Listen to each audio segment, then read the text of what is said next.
All right, Dr. Paul Fadale from University Orthopedics joining us for a biannual injury update, I guess we'll call it. Second time you had you in studio. Let's talk about the offensive lineman, Doctor. A couple of guys, Dan Copen, Matt Light, out with knee injuries. They're not on injury reserve, which means they're going to play again this year. But what is a typical injury for an offensive lineman? We always worry about the linemen being rolled and their knees being hit, which is called a valgus blow to the knee, and their medial collateral ligaments are often at risk.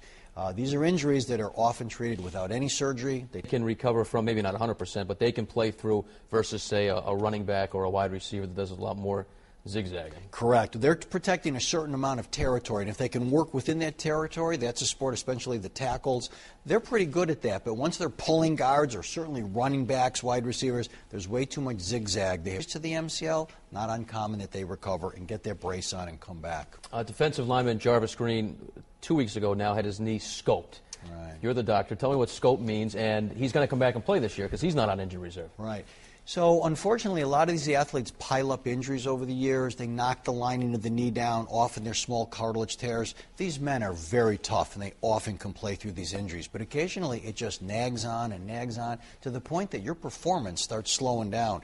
Nobody wants to operate on these athletes in the middle of the season, but sometimes you have to clean them out, get all that damaged tissue out of the knee.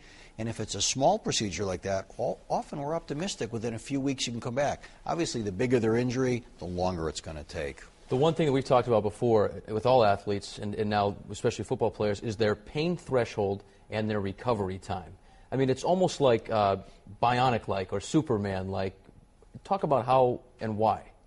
Well, it's interesting. I was just at a conference last Thursday and Friday, and Tom Brady's doctor was there, and all the NFL, NHL doctors were there, and we're talking about what these people will tolerate, pain-wise, recovery-wise, and it's funny to watch people in the stand say, oh, Tom Brady's 100%, or that gentleman's 100%. These men at 50% can outperform most people. So long versus that guy in the field. They have a different set of genes, if you will. They recover much faster. They tolerate much more pain. Is Brady 100%?